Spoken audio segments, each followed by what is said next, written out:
Hello, America. Welcome back to Stars and Stripes. This is your host, Commander Al Palmer, United States Navy, and also United States Air Force, by the way, in my earlier days when I finally got the word that the Navy went to sea, and that was a little bit better. Anyway, it's good to be back with you for another special edition of Stars and Stripes. And we've got a very interesting time that we're facing right now, post-election, and back to days when we're talking about how we can make our country a little bit better. One of the things that we're going to do today is talk about solutions to some of the problems that we here at STARS have been talking about for quite a long time now, several years. STARS has been on track with trying to get the military and the community in general in the United States to understand the threats that we face and to make sure that we have the adequate force to be able to defend the country against anybody who might want to take us on. So part of that today is going to be discussing how we go forward and the things that we need to do to make the country a little bit better. To do that, I've got a very special guest with me today. He's a general officer, Brigadier General Christopher S. Walker, affectionately known by his handle in the Air Force of Mookie. But General, it's a great pleasure, sir, to have you with us today. And I want to just let our audience know that you've been a part of STARS now for some time, and you've been a really vocal voice in making sure that we let people know how we can just correct some of the things that are in fact challenges for us today. So General, welcome to the program, and let our audience know a little bit about yourself. I won't do that because I want you to tell us in your own words how you got into the Air Force, how you got into the Air Force Academy, and how you had such a great career flying. So please let us know how that worked. Okay, so first, let me tell you that I grew up in Jamaica, Queens, New York City. And if I walk out of the house, go into the street, and turn to the left, as long as I don't get hit by a car, I could watch planes taking off from JFK and landing at JFK 24/7. And Ah, that was one thing that moved me. But then I must have been 5 or 6 years old, and my parents came from actual Jamaica, West Indies, down in the Caribbean. My father came uh-huh. to the country in 1957, my mother in 1959, 1960. But for both of my parents worked, and so for summers, I would go down to Jamaica and stay with my grandparents and my aunts and uncles. And I remember on a flight, again, when I was maybe 5 or 6 years old, and I can't remember whether it was TWA or Eastern or it was an airline that doesn't exist anymore. But Uh-huh. back then, they used to let you into the cockpit. And as a kid, the captain says, "Come on up here," and he put his hat on my head, and then they gave me a plastic set of wings and showed me all of the instruments. And I said, and at that age, I said, "This is what I'm going to do." Now, All right. my father. So something about, and it's still almost the same way now, but something about West Indian or Caribbean parents. They want their kids to be doctors, lawyers, and that kind of thing. And Mm-hmm. it's similar to East Asian, South Asian, and all that. And my father was trying to dictate my career, and he wanted me to be a medical doctor. And all of the mentors he brought to me were his friends were doctors or dentists. And I said, "That's all well and good, thank you, but that's not what I want to do." But they were pushing that into me, but I was resolute. I've always been a maverick. I've always been sort of an outlaw. And so I ignored all of that, and I wanted to fly. So my parents did not have the money to send me to any kind of flight school, and I determined as a kid, okay, the best way to do this is through the military. And in my mind, because I had no idea that the Navy, Marines, and Army had aviation. In my mind, it said Air Force. I said, well, that's what I got to do. Yeah. All right. And so I went to a recruiter in Queens there. Uh, it's coincidental, but it's Jamaica Avenue. But it's a major Oh. street there in Jamaica, Queens. And my parents are from Jamaica, West Indies. But anyway, and that recruiter, as recruiters do, said, "You want to fly? Okay, I got you. Yeah, you have to sign here." But I was only 17 at the time, and he Yeah. said, "Okay, you got to get your parents' permission." I said, "All right, I'll wait a while." Thank God that senior year of my high school, which I went to Brooklyn Technical High School, which is one of the three specialized engineering and science high schools in New York City. Uh-huh. Uh, During a career day, I don't know whether they called them gold bar lieutenants back then, but they had a lieutenant who just graduated from the Air Force Academy come and visit my school. And I looked at him and I saw that uniform and I said, that's that's that uniform that Tony Nelson from I Dream of Jeannie wears. I think he's in the Air Force. Let me go talk to him. And so There you most go. of our audience will know that reference. Some of the younger ones will not. Yes. But I went and talked to him. And I said, "Hey, you know what? I've been talking to a recruiter because I want to fly for the Air Force." And he said, "Wait a minute, you've been talking to a recruiter? What kind of recruiter?" "Oh, a recruiter down on Jamaica Avenue." He said, "But you need to be an officer." And I said, "Why do I have to be a cop?" And he goes, "No, no, no, no, no. Do you know the difference between an enlisted and an officer?" And I was going, "What?" And he said, "Holy smokes!" And he sat me down and he schooled me.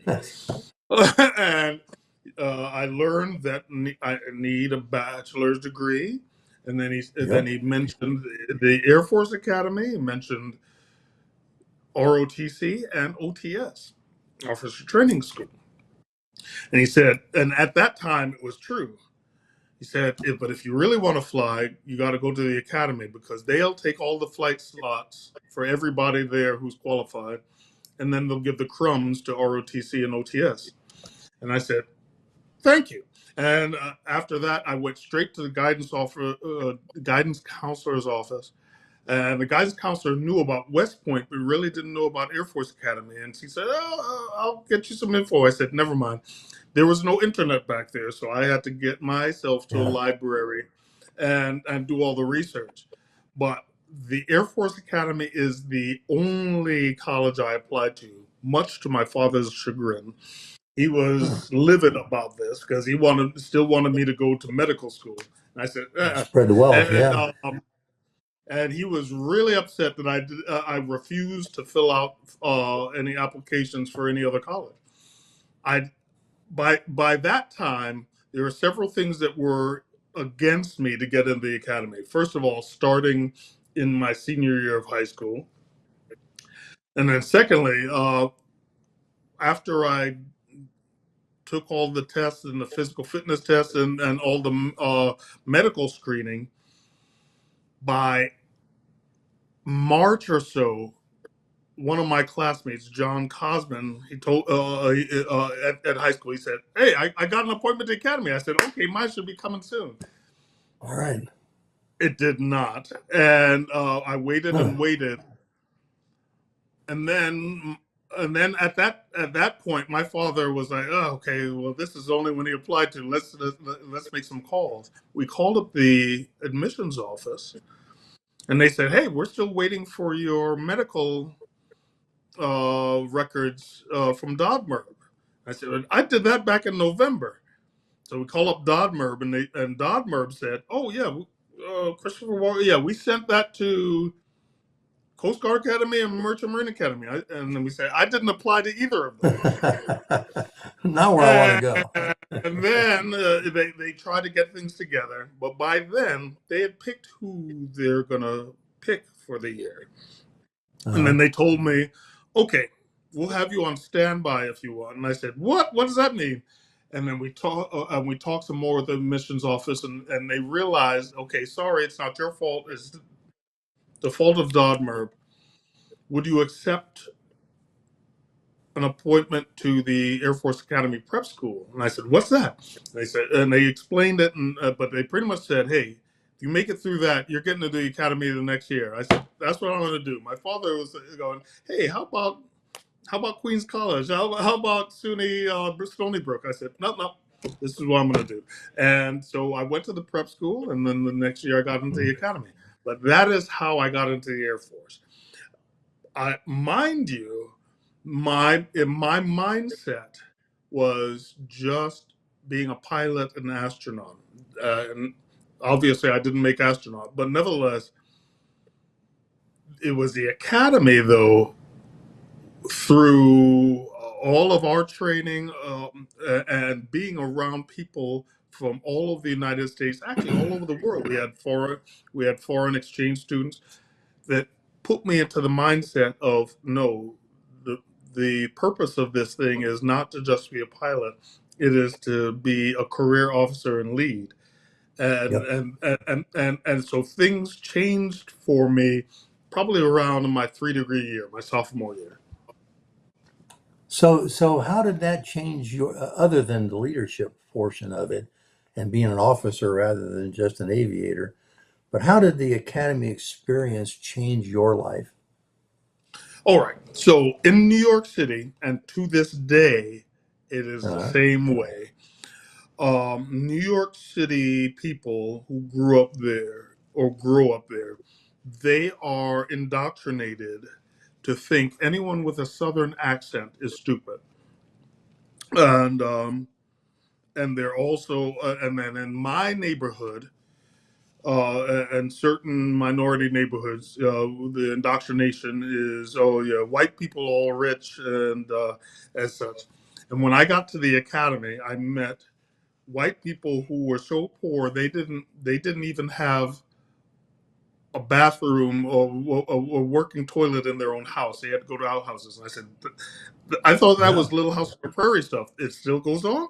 I, I yeah. met then met people from the South, Alabama, Arkansas, and such, who I had to rely on to help me through calculus and thermodynamics. And I said, okay, everything I was brought up to believe was BS.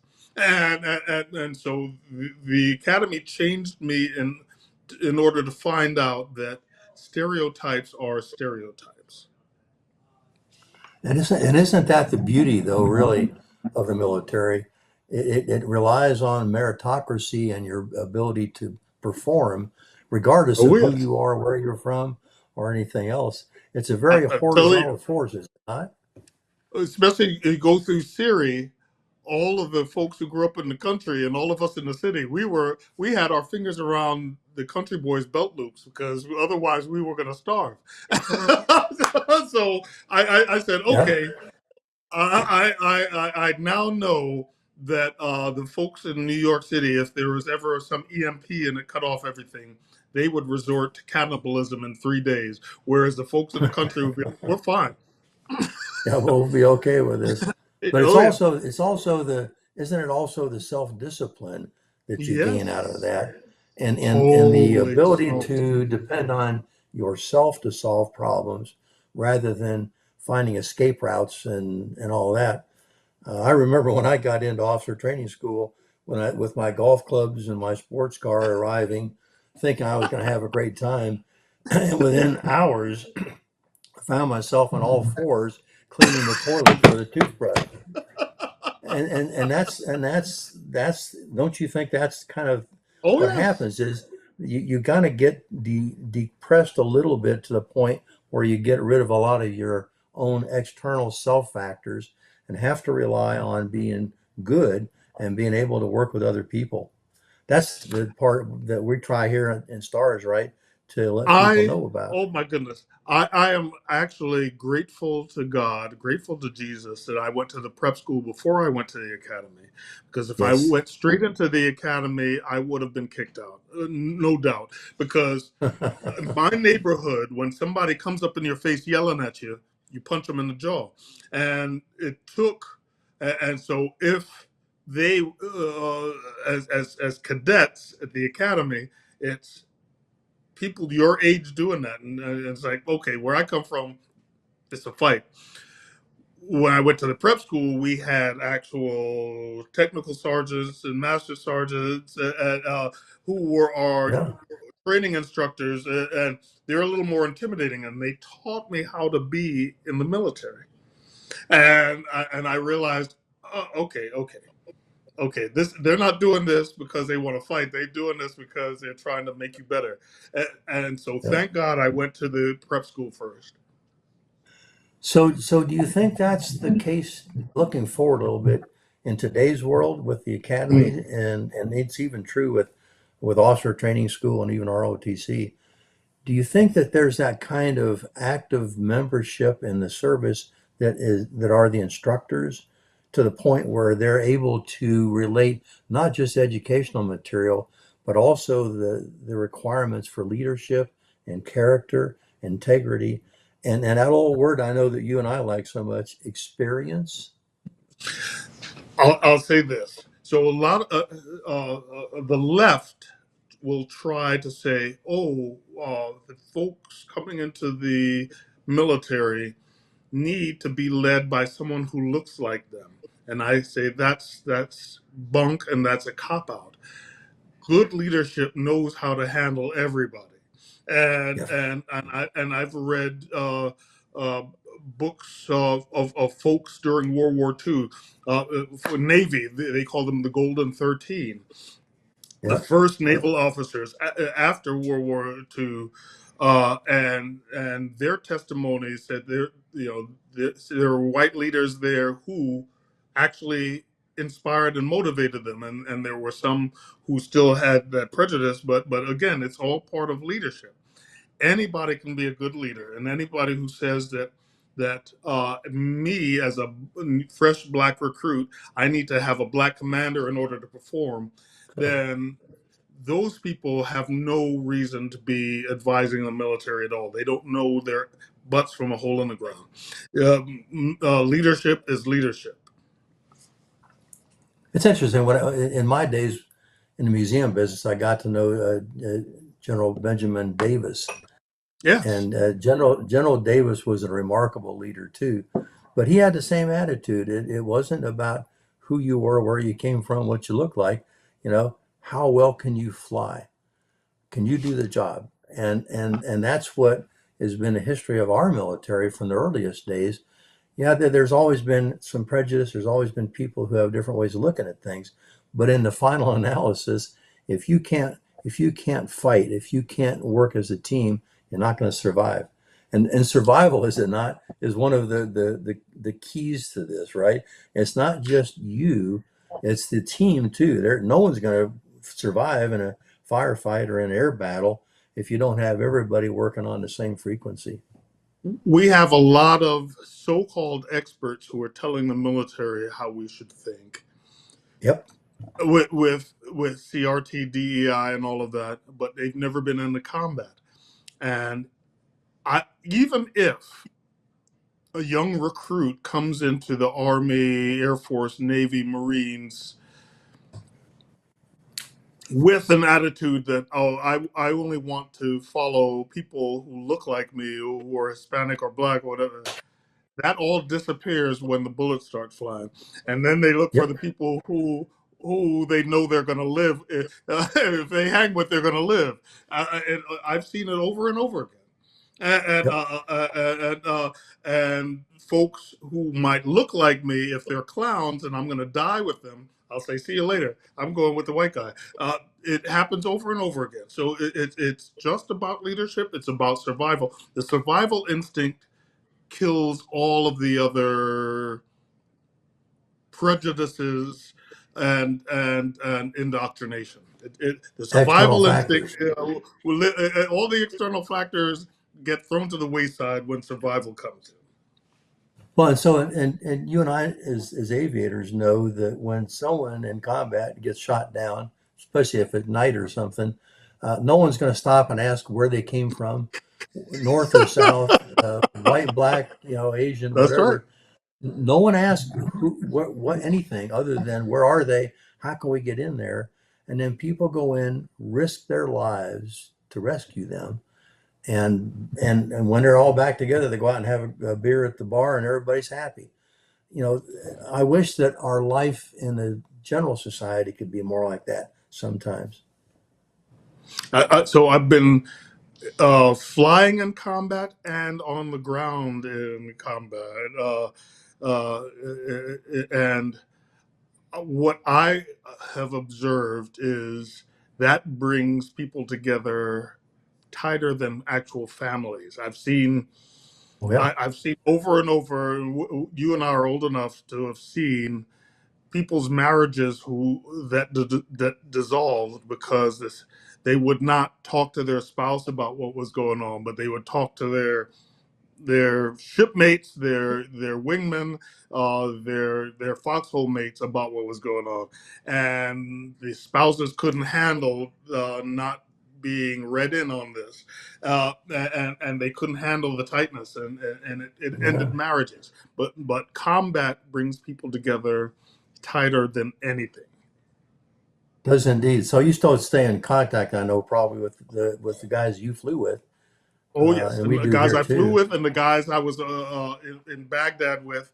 A matter of fact, the guys I was in Baghdad with, they're having a little get together next Wednesday, but I can't do that because I my girlfriend's birthday is next week, so I said that takes precedence. So I'm going to be with her, but nevertheless, but I would like to be there because this is a tight group. We were there in Baghdad from 2003 to 2005. I was there 2003 to 2004, but again, the whole group, we all know each other and we all support each other to this day, like family. And Well, then and all that's of the the kind of folks I flew people. with in combat, uh, all of them, we're still like this, like a tight knit fist. I'm telling you, and Yeah, tighter. I'm tighter with them than I am with a lot of members of my own family. and we stay that way with him too. In Oh fact, yes. we've got folks like that here at Stars. In fact, one of the guys that I flew with in F4s is another Stars member, and that's kind of how I got here actually. And Ron Olds, who's a member of our board, Ah yes. got Okay.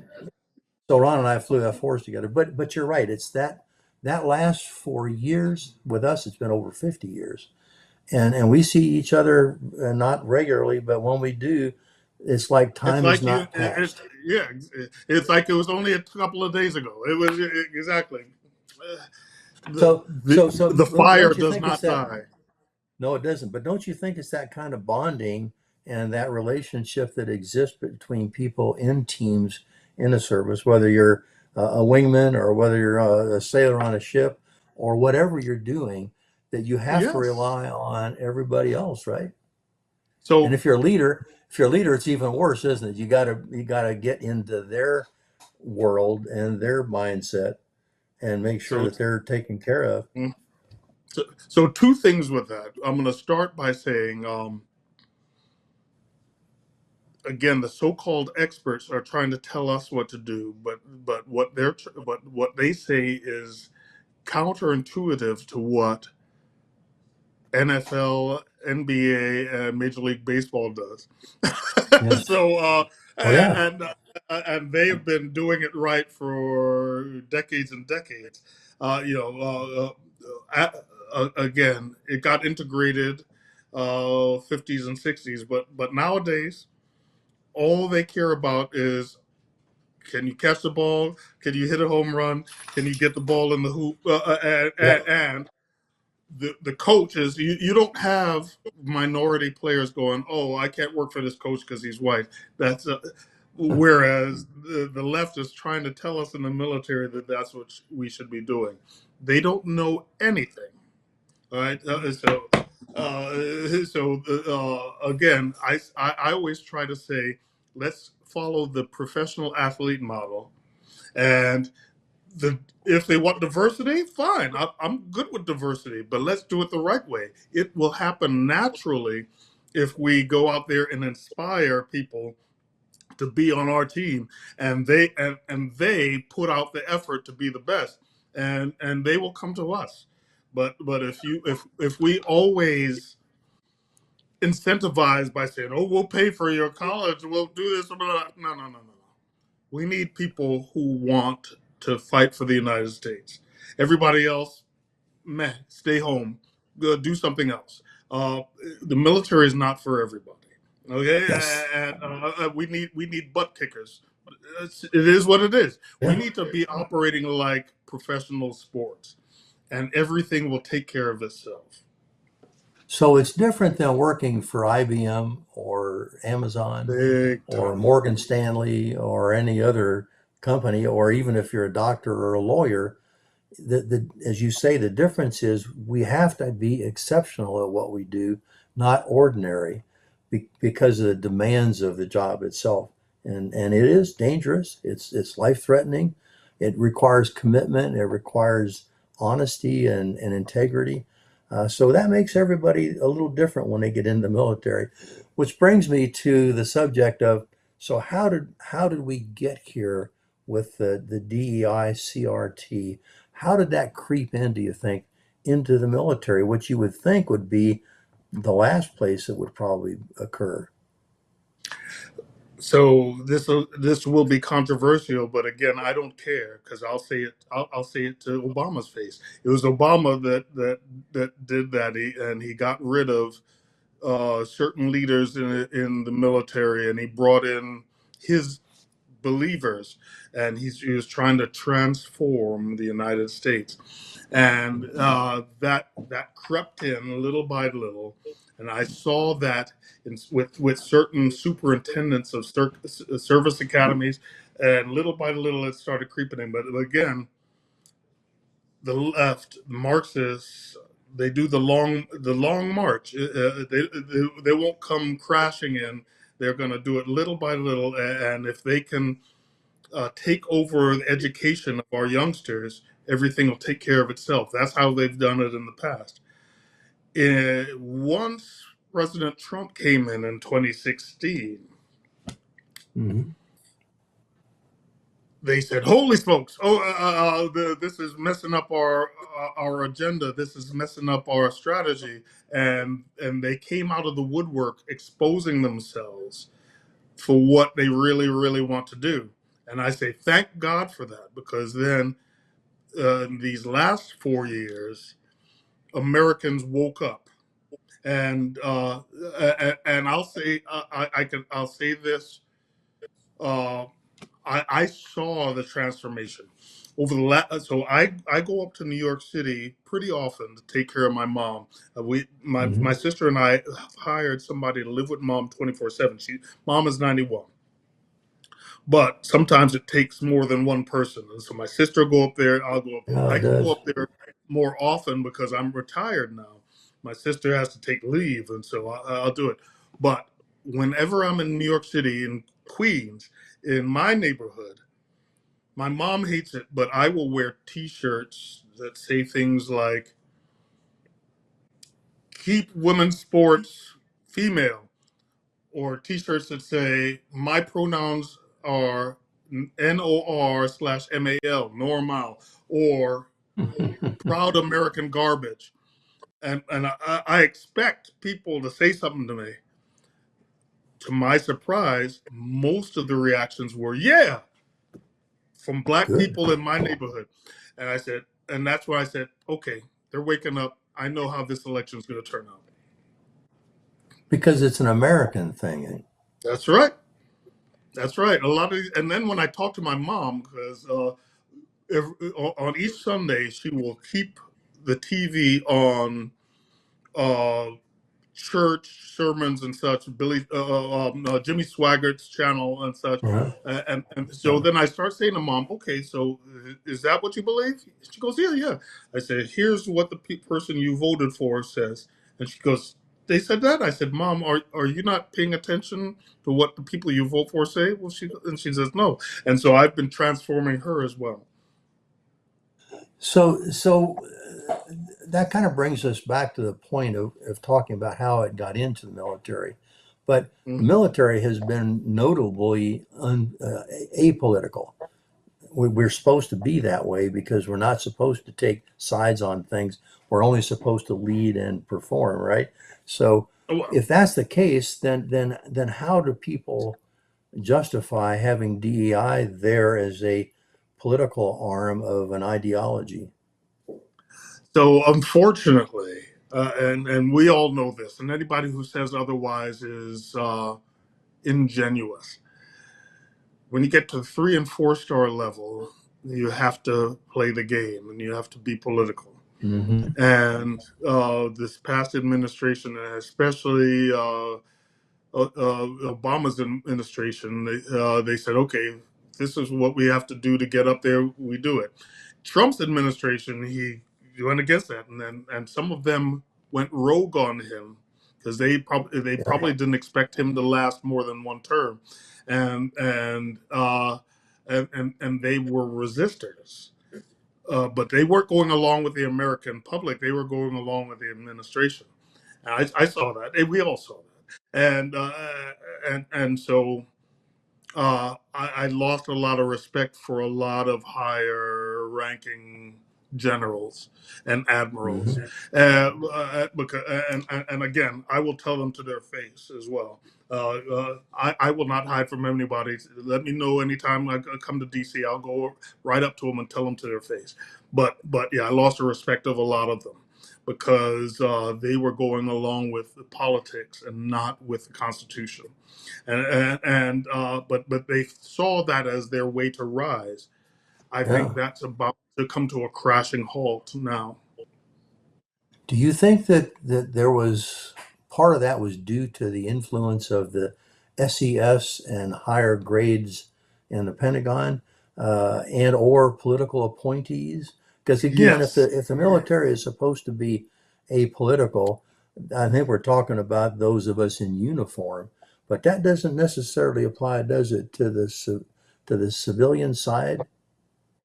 you have to understand how the promotion system and assignment system goes within the military, with all the Yep. services, and so the promotion system at a certain level, it becomes very political because Yeah. but then the people that they bring up there are going to be making the choices on who will become the next wing commanders and such, or the next brigade commanders, Yeah. and so it all flows.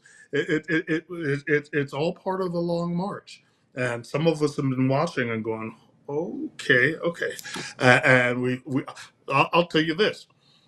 Before I retired, I did a study within the Pentagon on the promotion system at the behest of the Hispanic caucus and such. But nevertheless, what I did find in that is that there are certain generals, the deputy commanders of this is the Air Force, the deputy commanders within the major commands, the MADCOMs, have inordinate influence on who gets promoted in that promotion board, and found 2 cases of wing commanders who had failed major inspections being Hmm. promoted to 1 star.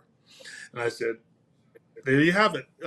If that doesn't say that it's rigged, nothing else does. And when it comes though to the promotion, I my experience was in my time in Vietnam, there were few people who really stood out. People like General Robin Olds, Oh, and legend. yeah, and I even tried to get my mustache like his at one time, but our hair is different. Yeah, a great guy, and he was and ended up being a superintendent there at the Air Force Academy. But Hmm. he rose to be a one star, but he So he was was commandant. controversial. Yeah, he was but he was controversial in the sense that he was not wanting to go along with just getting things done and then leaving. He hid his own combat service just so he could stick around and fly with his guys. And there were other people like that. General Paul Tibbets, the commander of, Oh the yes, B-29s that dropped the that's right. bombs, same way, but he only made one star, and that was it. Chuck Yeager, If you don't another go example. political, you will not rise farther than that. Maybe two and and star, but after that, no. and a lot of guys like that who were kind of stuck down in the lower levels of that, even though they were the guys who were the true heroes and the warriors in the services. So it seems that we're promoting people based on politics rather than achievement or warrior status. But quite honestly, I have to say that is the way the world works. Yep. Thus, what we have to do is ensure, as the American public, we vote in people who will put in the proper civilian leadership, so that the military can be apolitical and still get promoted on merit.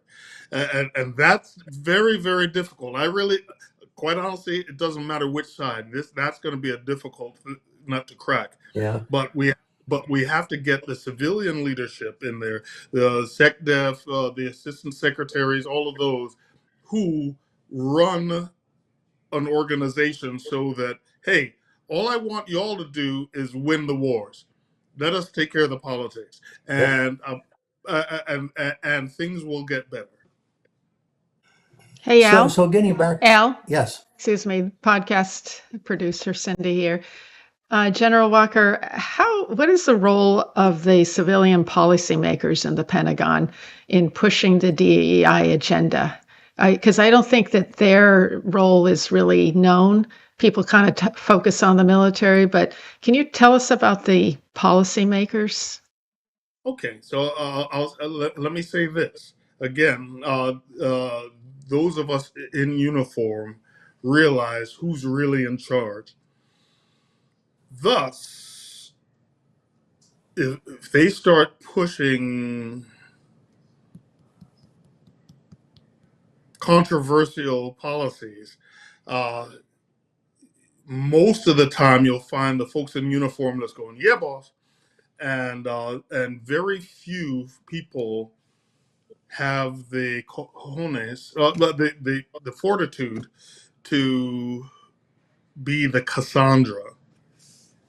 And here's one example of that happening. I was in a meeting where a certain civilian leadership was trying to figure out a way to convince the American people that drag shows on Air Force bases were okay. And Oh, gee. I'm one of the few uniformed people in that room. But I'm just listening to people just go, yeah, yeah, yeah. I remember in the vaudeville they did it, but they're just coming with every excuse they could. And then I finally just said, to hell with it, because I was going to retire in a year anyway, so it doesn't matter. And so I said, so do we allow burlesque shows? Do we allow negligee or lingerie shows on the base? Well, no. Then why would we do this? Why would we do this to appease less than 1% of the United States population? Yeah. And I just put it out like there, like this.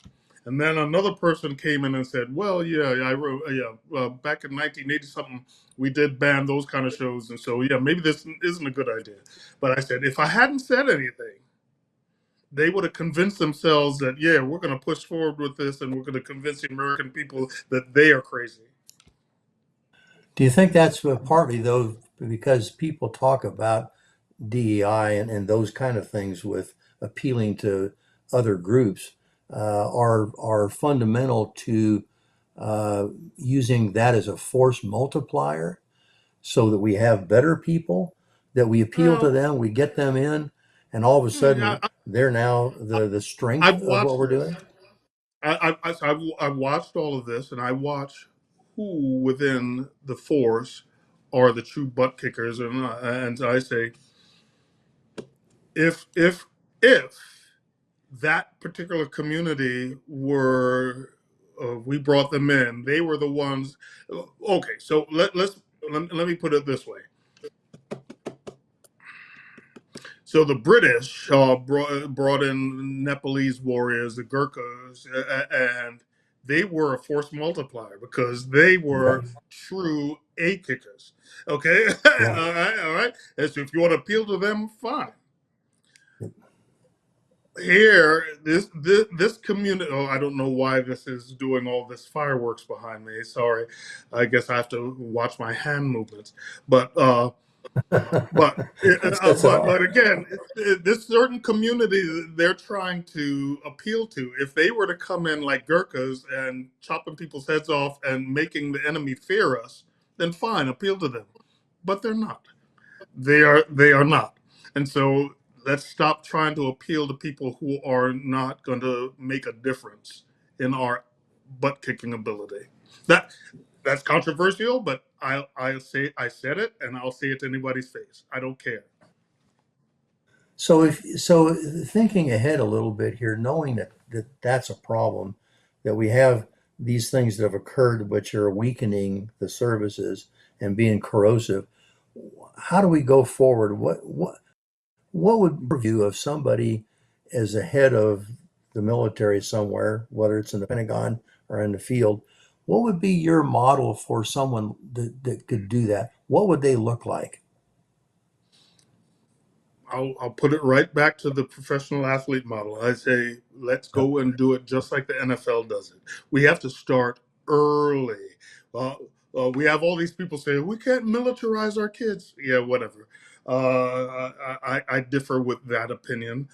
We need to start at age like 10 to 12 years old, inspiring them with flying, with tanks, with scuba diving, everything, that sort of adventure, and then sponsor competitions, and with, for instance, with flying, we can do it with virtual reality VR, Yeah. similar to what they're doing now with pilot training in Air Force and Navy. And then we have state competitions and national competitions. The ones who are the butt kickers in that, if they have the propensity to serve, then we, the DoD, sponsor them to get their pilot's licenses in real aircraft. Yeah. But the same thing can be done with cyber and all of that. But for the flyers who don't want to serve in the military, then let the airlines pick up the tab and bring them up. But there's ways to do this. We have little league baseball, football, basketball, everything, and soccer. Yeah. We should be doing the same thing. And by the time they reach age 18 to 22, some of them are going to be Olympic level already. And here's the other thing: for those who are worried about diversity, everybody wants to win, and so there'll be Yep. plenty of black kids, plenty of Hispanic kids, plenty of girls, and plenty of gay people, but they just want to kick butt. Take them. All we want are the butt kickers. That's it. Yep. It's all making things go boom and Yes. disappearing. Yep.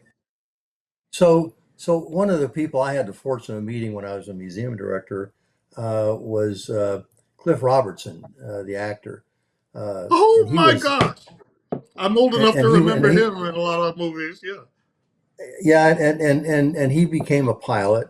But I had him one day for a fundraising dinner, and I asked him. I said, "So what got you into aviation?" And like you, Chris, he said, "Well, I was a young kid in San Diego, and there was an airfield right there at Torrey Pines, which was right on the edge of the cliffs years Uh huh. ago."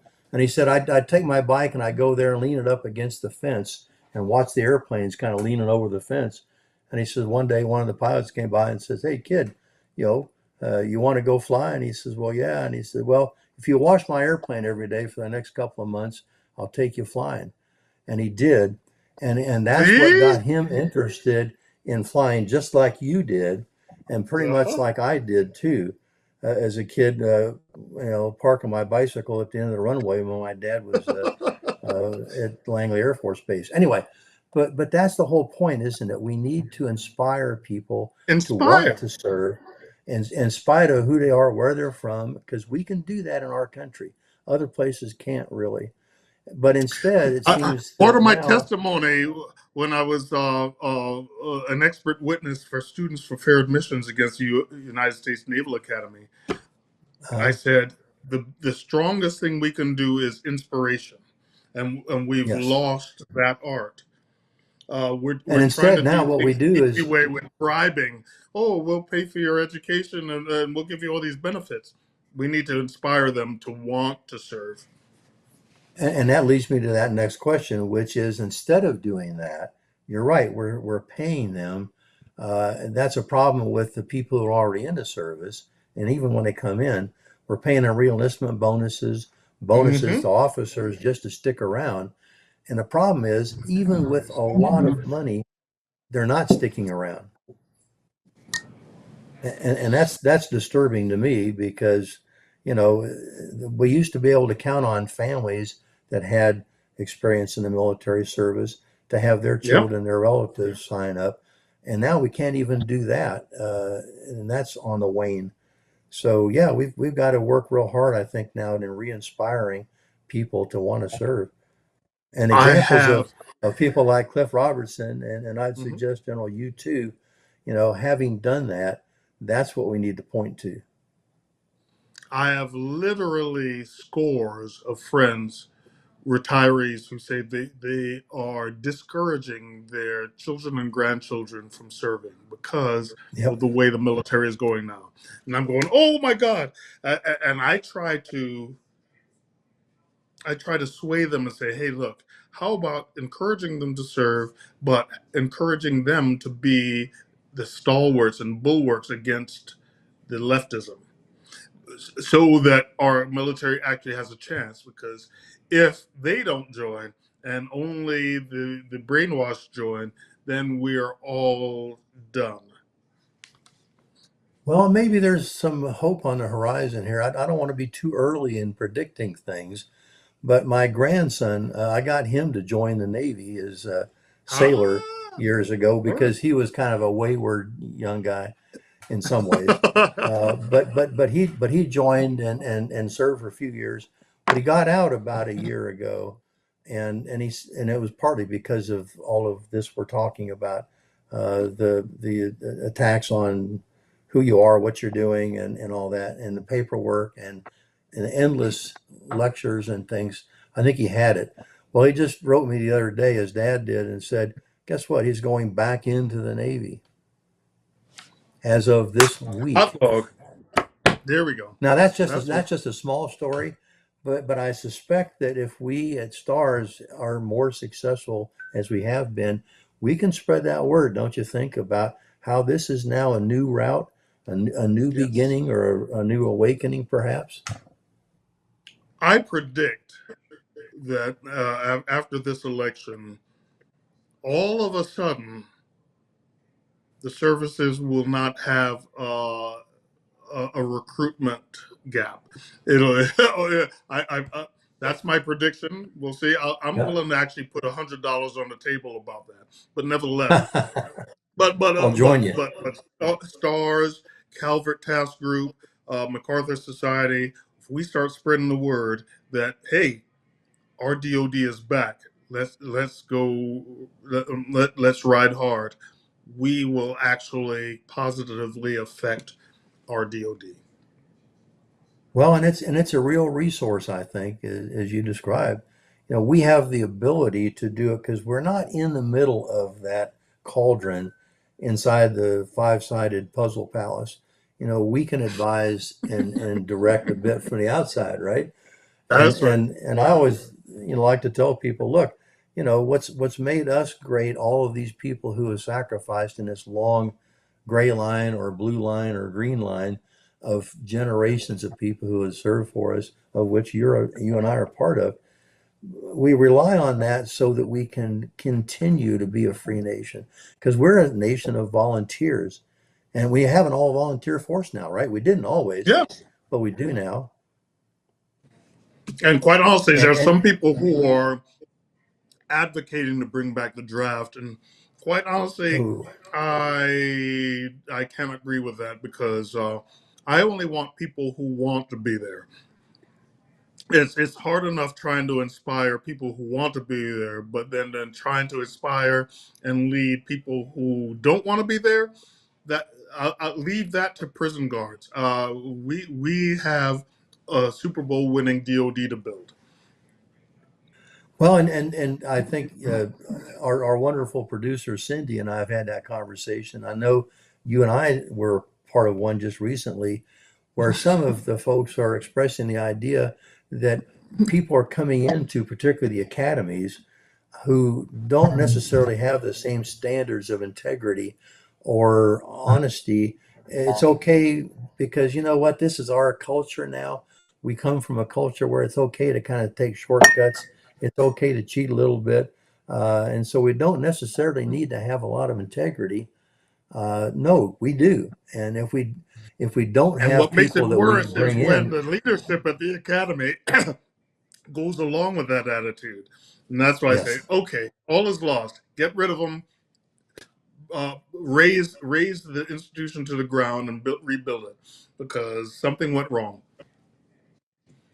But isn't it a beautiful thing to see the real integrity, the real honesty, the real commitment at work when people are actually doing it, how smoothly that goes, and you can depend on people.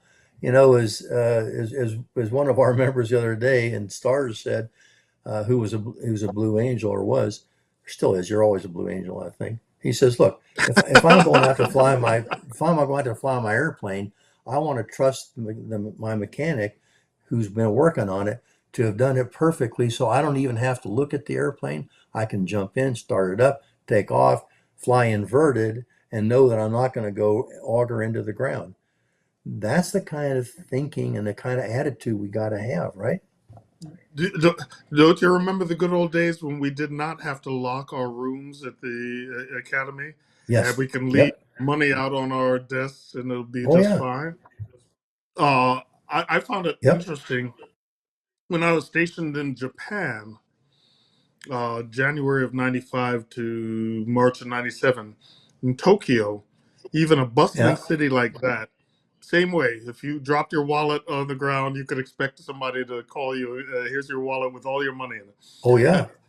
But now, at all of the academies, that is no longer the case. And I ask, I mentor lots of cadets at all of the academies through the years, and I try to ask them, was it like that with you? So I cannot pin down when that changed, but it has changed. So, but when you were there, they were mostly all active duty instructors, right?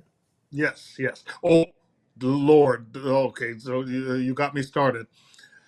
Yeah. So when I was there was one civilian instructor, and it was psychology, and that was when my senior, so my first degree year. Doctor, I can't remember his name, but nevertheless, that was it. All of the other instructors were military, and that makes a Yeah. difference because I see the Yes. difference now. And now it's like 60-40, almost 50-50. Holy smokes. They're bringing in the long march, and we can't Yep. allow that. The last time I checked, Here's another approximately. controversial thing that I'll go on a record for, and Okay. people know that I'm running for the board of directors of the AOG. But here's a controversial thing that I'll stand by, and if you question me, I'll say it just as proudly. Get rid of the civilian instructors, only military instructors. Bam, that's it. Well, and it's now about 40%. I think last time I checked, about 40% of the Mm, academies, roughly all of them, are now yes, civilian, and they're mostly from 40, the East Coast. 45%. Yeah. Ivy League, right? Yeah. So you don't, and people make the argument that, well, you need the knowledge, you need the instruction. You can find that in people who got degrees. What they're trying to imply is that our military people aren't as smart as these other ones, and that is not true. Oh, they are. No, so you're right. so I say all you're doing is you're trying to turn us into UCLA. We're not UCLA. Every class that we have, Mhm. I don't care if it's English, whatever it is, we need some sort of nexus toward warfighting, so that they know. Yes. And these civilian instructors cannot do that. And so sorry if you if it was my choice, you'd all be gone. Sorry if you lose a job, but you could find a job at some other college, but not at our service academies. Love you, but bye. I remember our board member at Stars, Ron Olds, and I a few years ago were Mhm. having a squadron reunion in Colorado at the Air Force Academy. And I remember we asked the superintendent and one of the one stars that was there. So we looked around and we see a lot of people talking about budgeting, personnel management, logistics, and a whole lot of other things. But we didn't see anybody wanting to talk about war fighting. Are you teaching that? And there was this kind of silence all of a sudden in the room, and it occurred to me then that that's the key that's missing right now. The Yes. Robin Olds attitude about war fighting, they worship him as a figure, but not what that's about in the Air Force, or the Navy has the same problem. I don't know if you probably read. It must have been 3, maybe 4 weeks ago. Huh? Uh, uh, a recent grad out of the Air Force Academy, a lieutenant, wrote an article about how the academy changed her because she didn't expect it to be about war and killing. I go, Oh, excuse me. who talked to you before you applied? And she wants to be a conscientious objector now. And I'm of the Oh, mindset, all right, let her be, but make her pay back all of the money that we spent on her education. Again, this is the kind of thing that the academies are producing now, and that is not what we need. If the taxpayers are spending their precious dollars on producing warrior leaders to protect our country, then we need military instructors, and we need none of this mindset that produces conscientious objectors. Nothing wrong with conscientious objectors, but the military is not for everybody. Know what you're getting no. into. So another article I was reading not too long ago, and it's one of the people I think we got that posted on our website. Hmm. Discussion about the 3 and 4 stars again, and the higher levels of the Pentagon, Hmm. and there you're right. There's a you reach 1 or 2 stars most of the time, and then from there on, it's really pretty much political, and it's all behind a desk someplace. Somebody suggested that the 3 and 4 stars end up with 2 year tours, and just like the Navy, you end up with shore duty and sea duty. So one of those 2 years is going to be in the field with an actual hands-on command, where you've got Yep. responsibilities for people, equipment, operations, combat, and then you can come back to the armchair and relax and spend time with the family for another 2 years. What do you think about that? So World War II was much different. Yes. The 3 and 4 stars were there in the thick of it. Patton was Oh actually yeah. there on the front lines with his people. We will never. Yes. Well, I don't want to say we'll never see that again, but we don't see that now. And again, my mind, 3 and 4 stars need to still be inspirational. Okay, and Yep. so George Marshall was inspirational. Ike was inspirational. Patton was inspirational. Yep. Nowadays, I guess they're inspirational from their Twitter accounts or whatever. But no one is going, yeah, and let's go ride into the gunfire with you. That's not happening, except maybe at the 1 or 2 star level.